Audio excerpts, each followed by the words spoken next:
Good morning. I always get excited for this day. Like, this makes me super happy. I think it's probably like my favorite day all semester. Second would be syllabus day. I like syllabus day too. But I love this day. I love getting to come in and see your faces and meet some of you and share with you a little bit about what, kind of extrapolate on what Dr. Payne has said and what Dr. Young has said of what is this other part of seminary that's not the academics, it's not the direct ministry application pieces, but it's about who you are as a person. And for me, a lot of this came out of my time in seminary. I graduated from here about 15 years ago, so I've been in your shoes, other campus, but here. And one of the things that has continually come back in those reflections and as I talk to students is that seminary becomes a crucible in many of our lives. And for some of you, you came into seminary after a crucible, and this is where God landed you in that refinement. But for most of you, it's still coming. I'm sorry to tell you that. But the crucible is, if we go back, a crucible is this place in which it gets really, really hot in order to burn out the impurities. So that what is left is this beautiful, shiny, pure piece of metal, right? And I think it is out of God's love and kindness and goodness that he sends us through these crucible experiences so that we are more cleanly used as his. And so I don't want to scare you, but I do want you to be prepared that it's usually halfway through this first semester, through the first half of second semester, that you end up in my office or one of your faculty's office being like, I don't know what happened, what did I do? Right? And you're gonna be like, something's wrong, everybody else seems like they have their stuff together, and we're like, oh no, you didn't see the 5 people that just left this morning.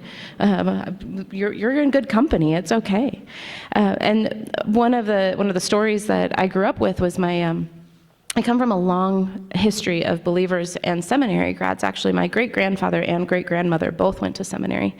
And my great-grandfather was known for saying, seminary is this place where God kind of takes you by the ankles and holds you upside down and shakes out all the loose change in your pockets.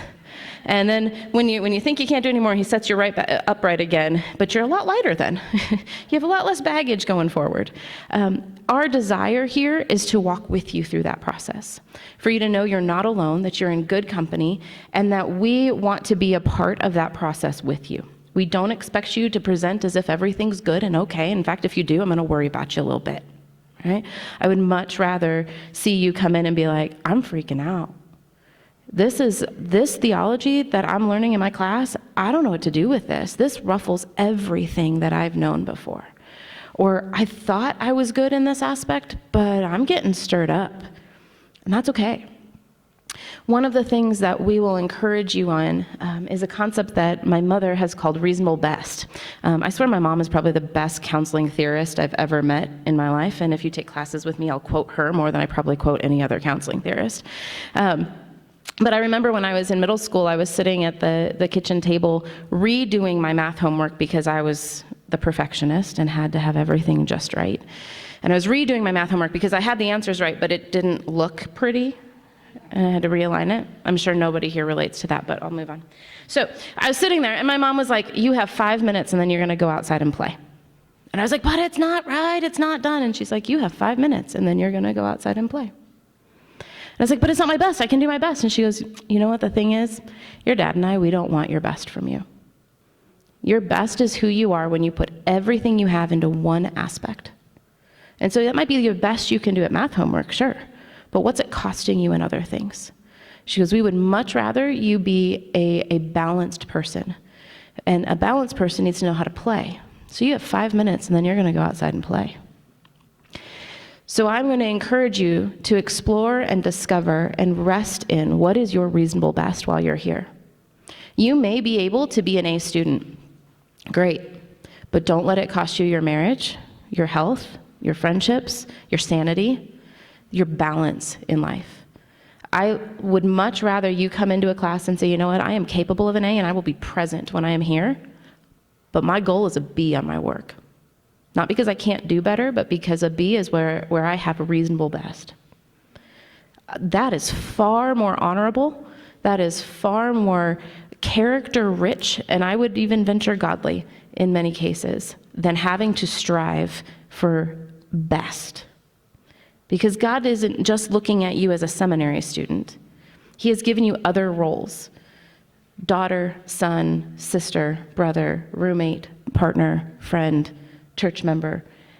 And those roles don't stop just because you're here. They may modify, they may look a little bit different. But be open to what reasonable best may look like in your life, to free up some of that pressure to have to be your absolute best in any one of those spaces.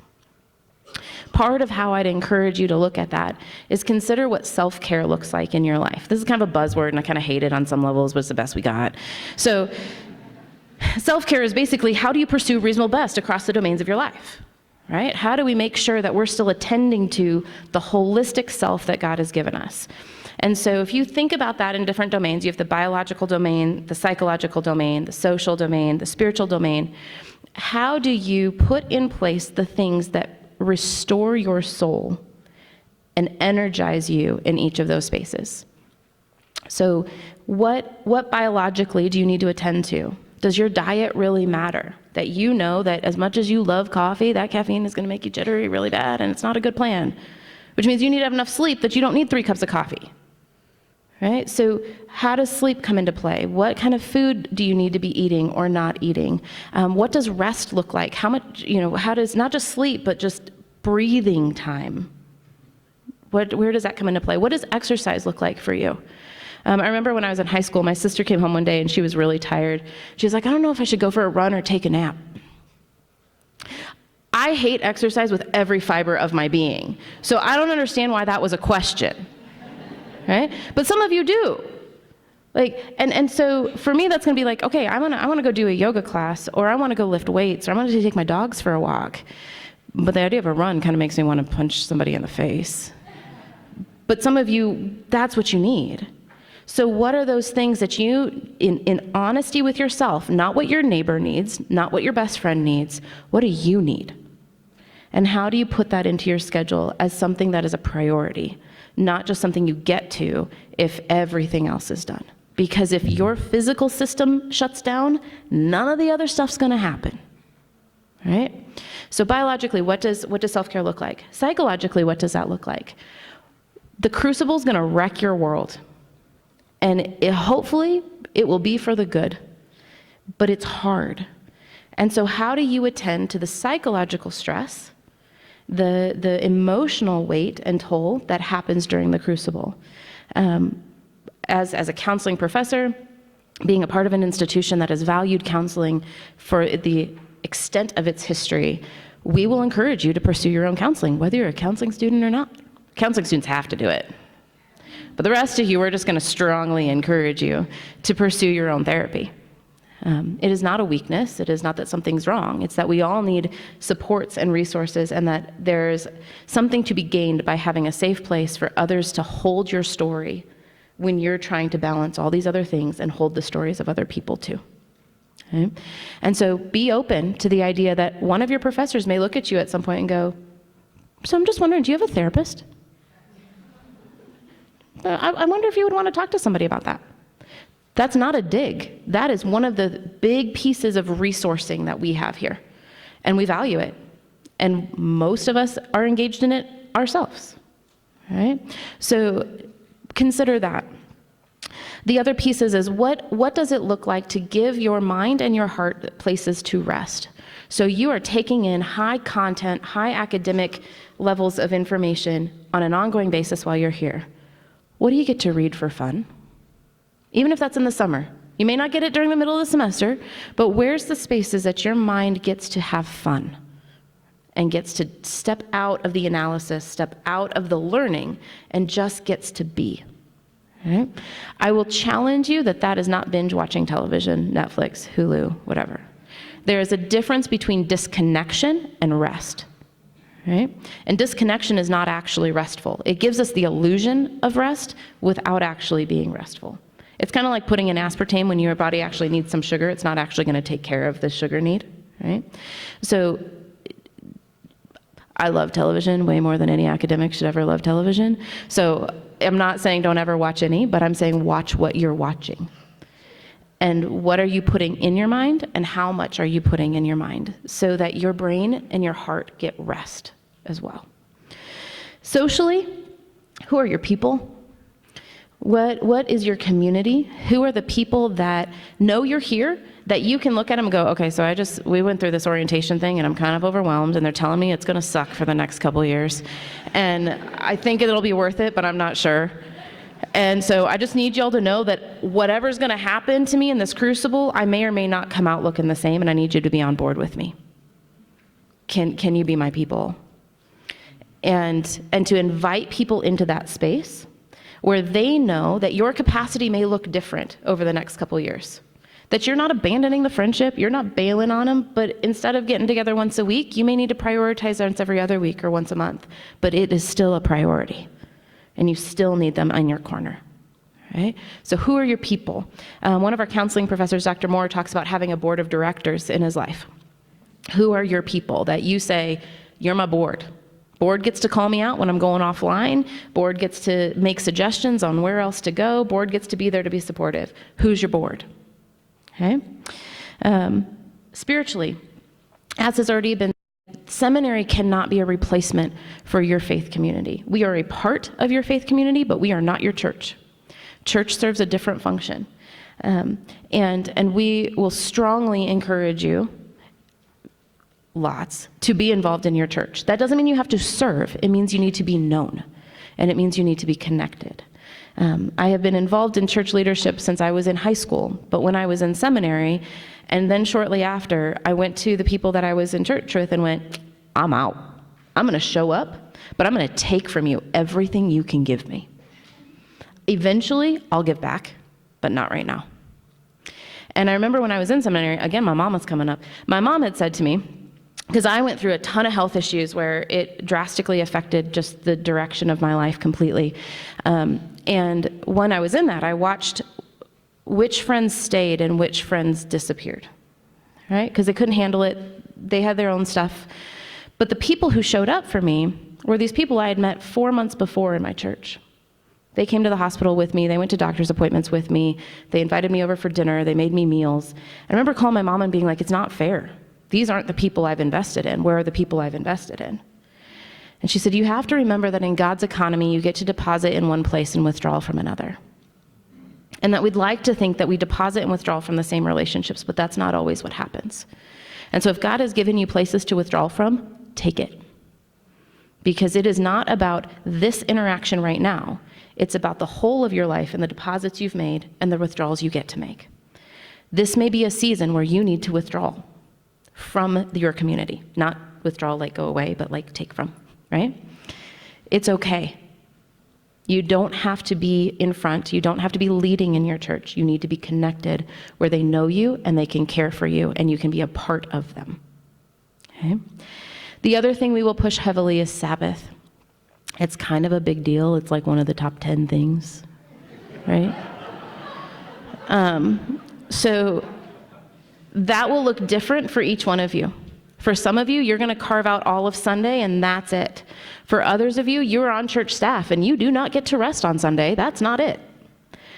But I'm going to encourage you that if this is a new concept in your life, that you start with a couple hours a day or a couple hours in a day during the week and then slowly expand it.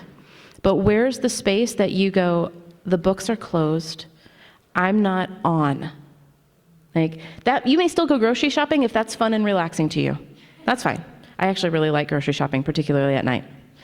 And that was part of my Sabbath in seminary. I would schedule my grocery shopping trip after I finished my internship because it was heavy. I was working with court-mandated domestic violence offenders. And when I'd get done with my groups, I'd go wander Super Walmart at 9 o'clock at night. And it would take me an hour and a half to buy $50 worth of groceries because it wasn't about grocery shopping. It was about getting to unplug and having a space that I could rest, right? But take that time in Sabbath where it is you and God. What are the things that nurture your soul? Is that going into the mountains? Is that taking your kids to the park? Is that, getting to paint? What does that look like for you? And intentionally schedule it in. I didn't do this in seminary and it hurt me. When I got to my doc program, I did. And I was far busier in my doc program than I was in my master's program. But I took, each week I'd look at my schedule and I'd pick a day. So it was a kind of revolving Sabbath. So some weeks it was on a Friday, some weeks it was on a Saturday, some it was on a Sunday. But I always knew when the next one was coming. So I knew, so I didn't have to be on forever. I knew when I got to let down, right? And I'd encourage you to figure out what that looks like in your life. The other thing I would encourage you to pay attention to is aesthetics. We live in a very beautiful place. If you come from the Midwest, they're going to tell you that fall here is gorgeous, and they lie. It's gold. And it's pretty, but it's just gold. Right? If you're from Minnesota, Wisconsin, Arkansas, like I grew up in Minnesota, like it's not that pretty. Right? But we have beauty that we don't have in the Midwest. Those mountains, they don't get old. They're pretty awesome. Right? So we've got this outside aesthetic that's gorgeous and beneficial. Pay attention to how sound, color, light, how those things affect you. Because when you're in the crucible, all of your bandwidth goes away. And if you're stretched and those lights are too bright, you don't have the bandwidth to manage that while you're studying. So what kind of space do you need to put yourself in for studying and for rest? I like to think that I can multitask well, and in some ways I can. I cannot read and have music on at the same time. There's no way. It doesn't matter if it's lyrical music or if it's instrumental. I'm gonna get distracted in it. Can't do it. So all of you who are like, no, I study with music, Lord bless you, more power to you. I spent years as a student trying to figure out how to be that person. I'm not. Right? And I need quiet, and I can't have really bright lights. So you walk into my office and I don't have the fluorescent lights on. I have lamps in my office. Because if I have the fluorescent lights on, by about 2 o'clock in the afternoon, I'm agitated and I'm bordering on a headache. And I've had to learn what are the aesthetics that benefit my workspace. Play around with it. Do you study better at a coffee shop? Do you study better in the library here, outside on a bench, with friends, without friends? You don't have to do this the way everybody around you does this. This is your crucible, and you need to be able to engage God in it the way He asks you to. So I hope what you hear from us is that we care about you, we understand the journey that you're on, and we want to be a part of it with you. That we have walked this road, and we are happy and privileged and honored and humbled to walk your journey with you too. Stick your head in your faculty members' offices. We teach here because we value student engagement. There are plenty of other places we could teach that the value is on research or the value is on just being the academic, and that shuts ourselves away. We do a little bit of it all here, but we teach here because of you and because of the opportunity to walk with you. So don't hesitate, but you're also adults. We're not going to hunt you down, but our door is open. So welcome to the Crucible. You're in good company, and we're glad you're here.